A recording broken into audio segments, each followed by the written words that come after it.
Okay, so welcome to the deep dive.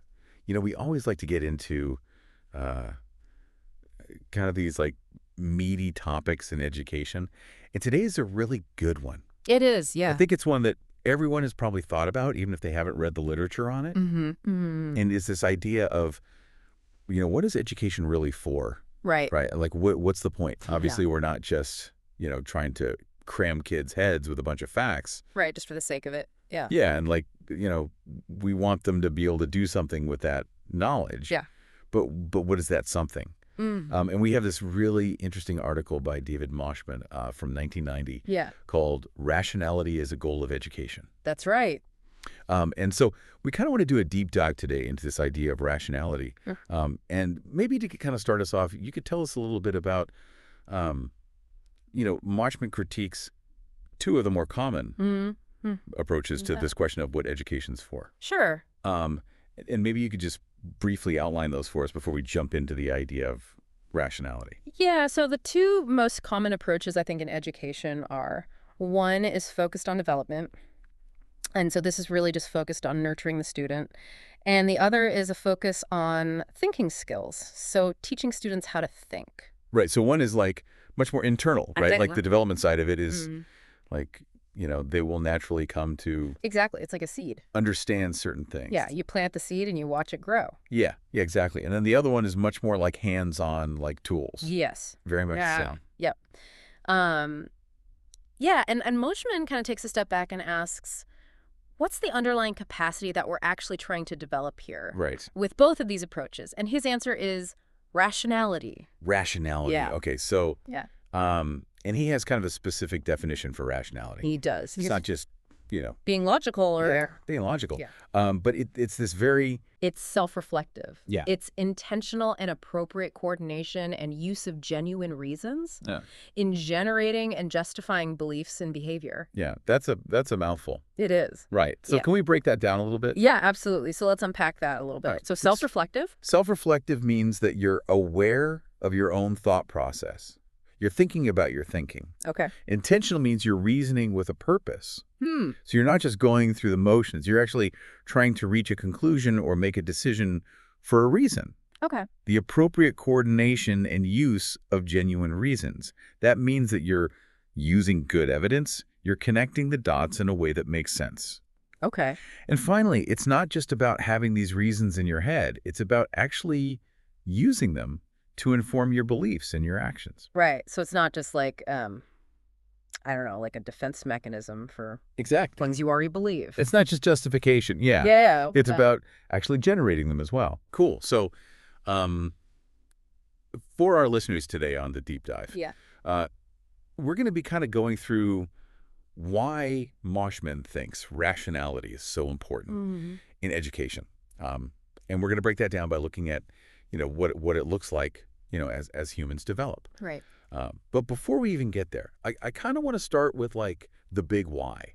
Like, The philosophical justification. yes. Thank you. The philosophical justification. Yeah. And I think that this is really interesting because he's not just saying rationality is good because, it helps you achieve your aims. Right. He's also saying it's good in and of itself. Exactly. Yeah. He argues that it's both a means to positive ends and an end in itself. Okay, so let's start with that means part. Yeah. Like, how does it help us achieve positive ends? So if you think about it on a personal level, if you're thinking rationally, you're much more likely to make good decisions that help you achieve your goals. You're weighing evidence. You're considering consequences. You're Yeah. not just acting on impulse. Right, it's like that, measure twice, cut once kind of. Exactly. Yeah. Yeah, you want to think it through before you just jump into something. Mm-hmm. But then if you zoom out from the individual level and think about the community, a community full of rational thinkers is going to be much better equipped to solve problems, Yeah. to innovate, to thrive economically. Right. It's like if you have a room full of people who can think clearly about Yeah, a problem, you're much more likely to find a solution. exactly. And then, of course, Moshman, being, writing this in the context of the U.S., he points out that for a democratic society, rational citizens are absolutely essential for making informed political choices. Right. So you can't really have a functioning democracy if If people aren't thinking rationally about no one's thinking clearly about the issues. the issues, yeah. Yeah, so we've got individual success, community well-being, Mm-hmm. Mm-hmm. functioning democracy, all good stuff. Yes, very important. Okay, so now let's get to this idea of rationality as an end in itself. Yeah. Like, what's so good about it just on its own? So this is where it gets really interesting because Moshman connects rationality to the very concepts of personal autonomy and dignity. Okay. And his argument is that to be truly autonomous, to be in control of your own thoughts and actions, you need to be able to think rationally. Right. So if you're just taking everything on faith or just doing what you're told, Right. you're not really making your own choices. You're not really free, are you? Yeah. And he really connects that to this idea of, being a free person, which is, super important. Yeah, absolutely central to A democratic society. our understanding of what it means to be human in a lot of ways. Yeah. Okay. So that kind of reframes it a little bit. Like, it's not just that it's helpful. Right. It's that it's like essential to being a free person. It's fundamental. Yeah. Yeah. Okay. Now, one of the things that I think a lot of people worry about Mm, with education is this idea of indoctrination. right. And so I'm curious, how does this idea of promoting rationality fit into that? Yeah, so some people might hear this and think, oh, are we just trying to create like little robots who all think the same way? Right. But Moshman actually argues that it's the opposite, Okay. that fostering rationality is actually the best defense against indoctrination. Okay. Because if you teach students to think for themselves, to critically evaluate ideas, to really examine the reasons behind those ideas, you're giving them the tools to resist just blindly accepting what they're told. Right. So it's not about giving them the right answers. Exactly. It's about teaching them how to figure It's out. about the process. Yeah. Yeah. Okay. And he even addresses, like, is this just another form of indoctrination? He does. Yeah, like, are we indoctrinating people into rationality? Right. And he says, well, true rationality, as he defines it, is self-reflective. So a truly rational person will even question rationality itself and the limits of rationality. Right. So it's not like a dogma. It's not. It's like a process. It's a process. Yeah. Okay. Yeah. So there's the philosophy behind it. And he makes a pretty compelling case. Yeah. But what does psychology tell us about how this actually develops? Right. So that's the interesting thing. He points out that rationality hasn't really been systematically studied in psychology. Okay. So we don't have like a ton of data. Yeah, not in the way that he thinks it should be studied, no. Right. Psychology has looked at how people reason, whether people's conclusions are logical or not. But Moshman's point is that rationality is more than just being logical. It's about that intentional, self-aware use of reasons. Okay. So he actually delves into the development of deductive rationality. Okay. So for listeners who might not know what that is, can you just give us a quick? Sure. So deductive rationality is this kind of reasoning where if the premises are true, then the conclusion must also be true. Okay. So it's that kind of like airtight logic. Gotcha. Yeah. Okay. So how does that develop in kids as they grow up? So what's interesting is that even very young children, like preschoolers, they might actually get the right answer in a logic problem, but they don't really understand why it's the right answer. Okay. They're not reflecting on those steps involved. They're not seeing it as a conclusion that follows from premises. Right. It's more like an observation It is. than an actual, Yeah. piece of Exactly. Yeah. It's just like, the cookies are all gone. Right. It's just a statement of fact. Yeah. Not necessarily understanding that follows from the fact that they ate all the cookies. Okay. But then around age 5 or 6, you start to see a shift. And children become more aware of their own thinking. They can start to grasp this idea that if this is true, then this other thing must also be true. Okay. They start to understand that you can figure things out through reasoning, not just by directly observing them. Right. So it's like a light bulb moment. Yeah, that there's this connection between pieces of information. Yeah. Yeah. That's cool. And then what happens next? So in around 11 or 12, kids develop an even more explicit understanding of logical form, and they can distinguish between whether an argument makes sense internally, like does the conclusion follow logically from the premises, and whether those premises are actually true in the real world. Oh, that's interesting. Yeah, so he gives this classic example.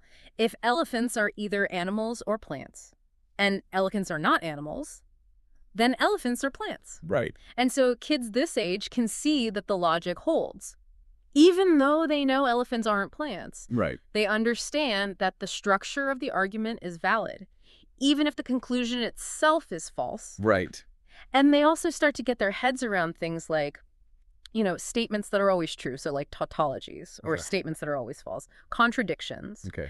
And they can start to see how logic is different from other kinds of knowledge. Right. So they're not just thinking about the content of the arguments anymore, they're thinking about the structure. Oh, that's cool. Yeah. And then does it go any further than that, or is that kind of like the... Well, so Moshman suggests that highly educated adults might reach a fourth stage, where they have this really sophisticated understanding of different logical systems and how they relate to language and all of that. Okay. But for our purposes, I think the key is that increasing ability to intentionally and reflectively use deductive reasoning Yeah. as we mature. Okay, cool. So that's deductive reasoning. Mm-hmm. What about inductive reasoning? Right. So that's, going from specific evidence to general conclusions. Exactly. How does that work?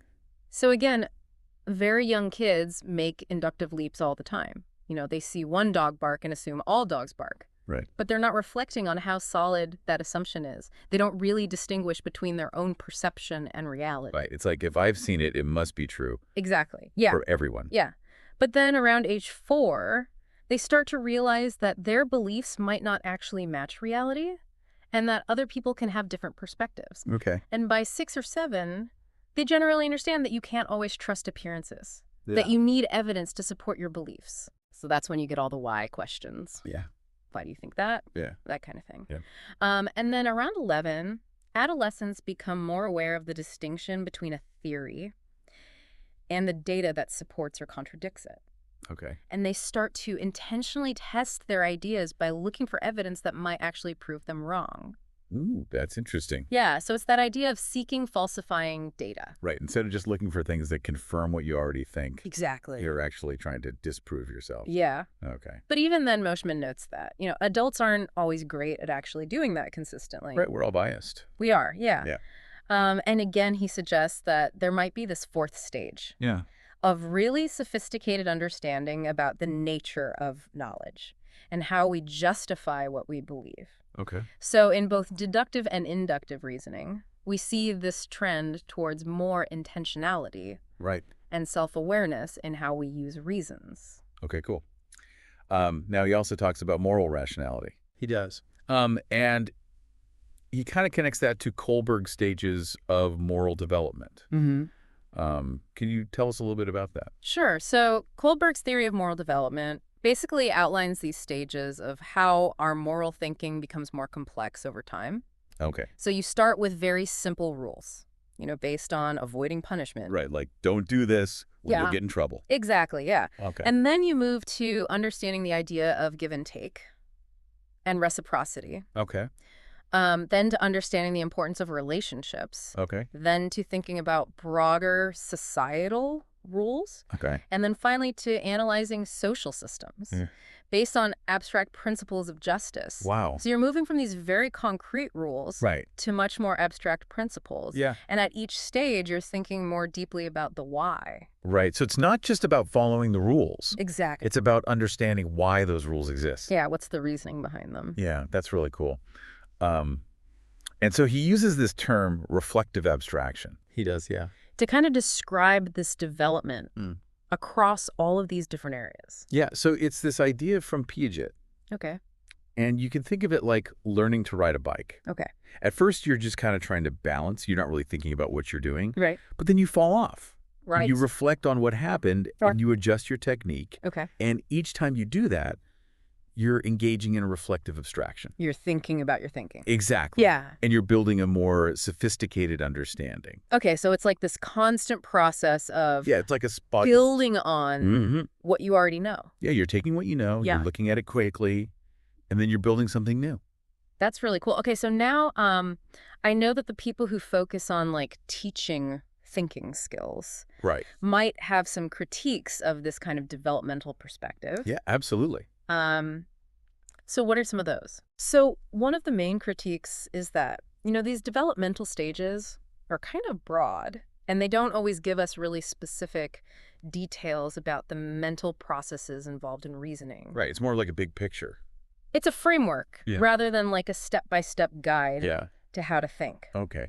And the other main critique is that by focusing on this kind of internal unfolding of rationality, The developmental perspective might underestimate the importance of actually teaching specific thinking skills Okay. because there's evidence that, you can teach people how to analyze arguments, how to solve problems, and they can get better at them. Right. So there's something to be said for that kind of direct instruction. Exactly. Okay. So how do we bring these two together? Right. So Moshman suggests that learning these thinking skills isn't Yeah. just passively absorbing them. Okay. You have to actively make sense of them in relation to your current understanding. And for those skills to really contribute to your rationality, you need to understand why they work. You need to be able to justify using them. And you need to be able to consciously choose to apply them. Okay. It can't just be like rote memorization of steps. Right. It's not just a recipe. Yeah, it's not just a trick. Yeah. Yeah. Okay. So how do we help students get to that point where they're not just, Right. blindly following the steps? So he sees it as kind of this back and forth Yeah. between your internal development and the skills that you learn from the outside world. Okay. So learning a new skill can actually create a kind of imbalance in your thinking.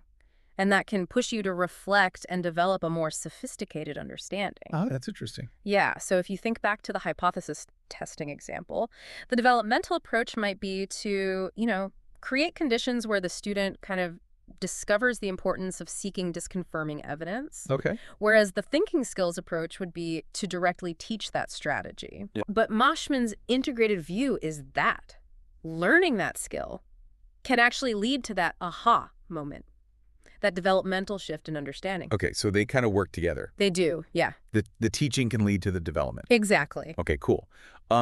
Now one thing that we haven't talked about yet is like just knowledge. Right, content knowledge. Yeah, like it seems like you can't really think rationally. You gotta have something to think about. Yeah, exactly. Yeah. So how does content knowledge fit into all of this? That's a really crucial point.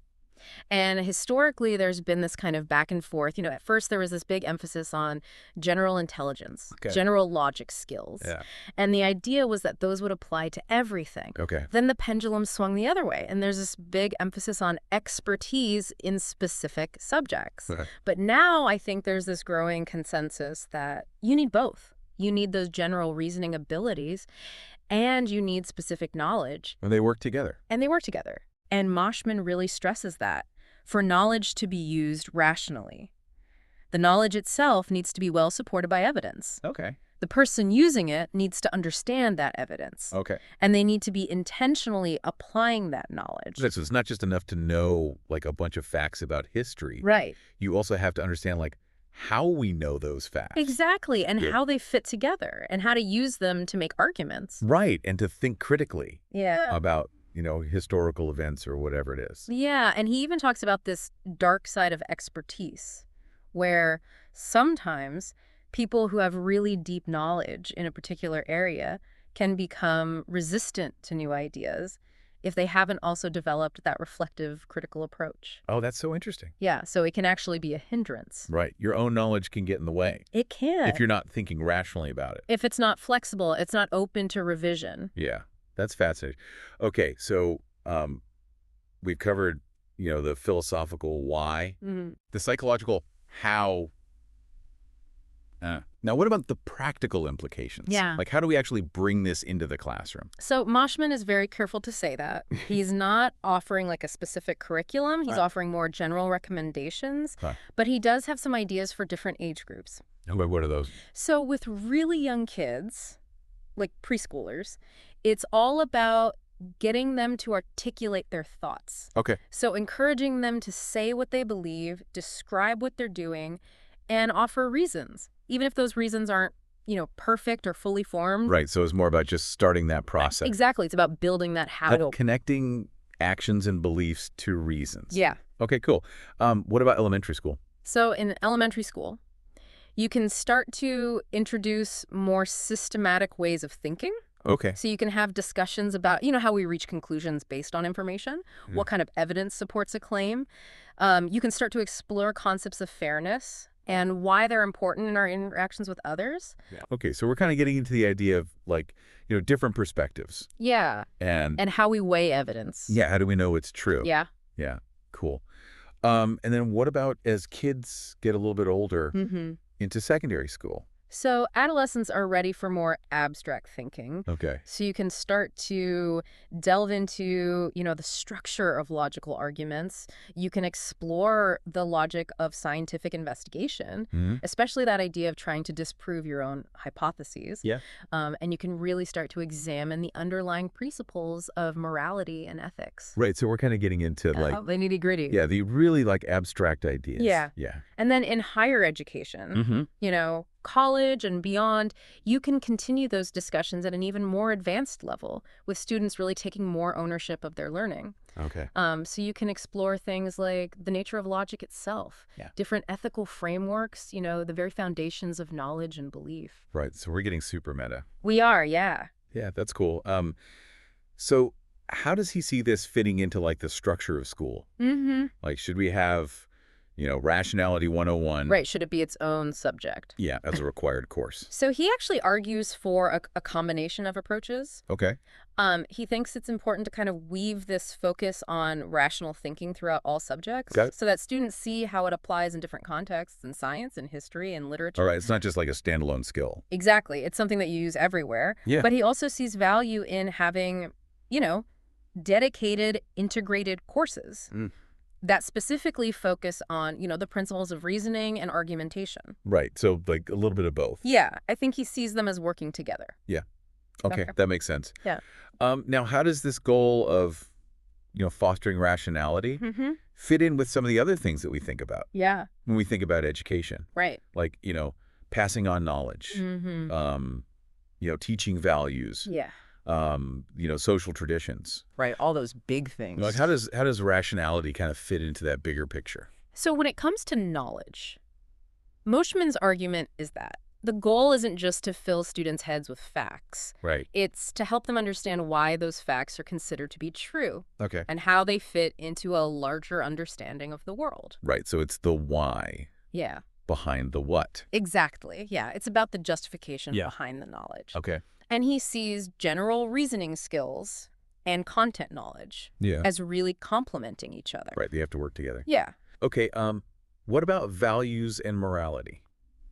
So this is a tricky one. Yeah. Because schools, are often grappling with how directly they should address these things. Right. But Moshman kind of suggests a middle ground. Okay. He doesn't think that schools should just dictate a specific set of values. Okay. But he also doesn't think that they should just leave students completely adrift. So instead, he advocates for, modeling positive values and encouraging students to think critically and rationally about different moral perspectives. Right. So teaching them how to think about morality, Examine not just it. telling them what's right and wrong. Yeah, what to believe. Yeah. Okay. That's interesting. And what about social traditions?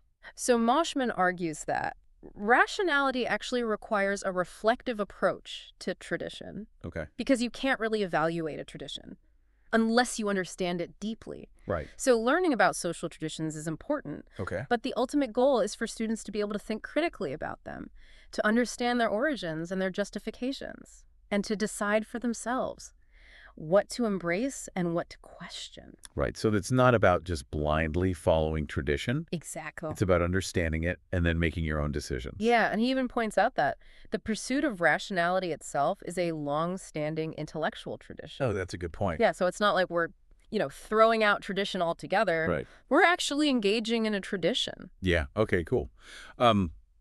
So we've talked about how rationality fits into society, Mm-hmm. but what about how it fits into, the individual student? Right. Like, how does it relate to things like emotions, Yeah. creativity? So some people might worry that, this emphasis on logic and reason Mhm. could stifle emotions. Right. Like it's too cold and calculating. Exactly. Yeah. But Moshman actually argues that rationality isn't about suppressing feelings. Okay. In fact, he suggests that truly rational commitments can actually have a really strong emotional component. Oh, interesting. He even uses this term rational passions, Okay. and he sees a critical attitude as involving both thinking and feeling. Right. So you're not just a brain in a jar. Exactly. You're a whole person. Yeah. Yeah. Okay. And what about creativity? So does this emphasis on reasoned thinking kind of box in creative expression? All right. Moshman says no. Right. He sees creativity as involving both generating new ideas Huh? and then evaluating those ideas And rationality plays a really crucial role in that evaluation process. Right, so it's not just about coming up with crazy ideas. Right. It's about being able to tell. It's about being able to sift through them Yeah. and see which ones are actually good. Which ones actually make sense. Yeah, and he even argues that the development of rationality itself, through that reflective abstraction we talked about, is actually a creative act. Oh, that's cool. Yeah, so they're not enemies. They actually kind of support each other? They do, yeah, they're partners. Okay, cool. So, it seems like, what, Moshe?